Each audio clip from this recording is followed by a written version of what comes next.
Let's speak to Phil Robertson now. He is the Deputy Asia Director of Human Rights Watch, and he joins us now from Bangkok. Phil, thank you for being with us on the show. The entire village has been burned down. I mean, how worried should we be following this latest example of violence in Myanmar? Well, unfortunately, this is standard operating procedure for the Myanmar military when they go into the field. And they're treating the people of Burma as enemy combatants. They're treating these people as people to be attacked. They're treating these villages as enemy areas.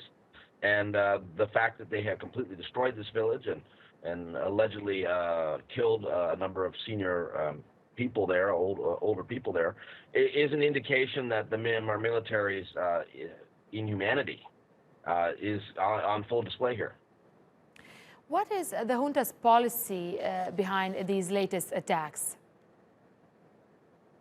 The Myanmar military basically has a scorched earth approach to enemies, and it has decided that the people who are supporting the civil disobedience movement and resisting the military coup are their enemies, and this is the kind of retaliation that they would do.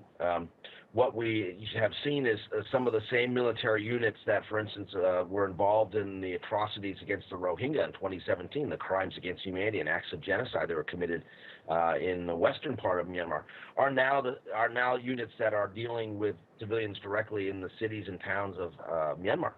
The fact that this is an area which is in the central part of the country, populated by the ethnic Burman majority, gives an indication that, once again, the military really has decided that they are going to use excessive and lethal force against anybody who speaks up against them. Is there anyone putting pressure on the military to hold the elections and return the country to democracy finally? Well, we don't have a lot of faith in their pledge to hold elections. The reality is that they are still in a full-blown mode of repression.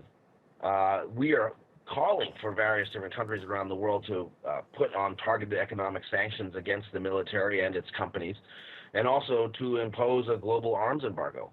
But so far, we've not gotten very far with the UN Security Council, particularly Russia and China, which are resisting the call to have any sort of action to cut off any arms sales to the Myanmar military.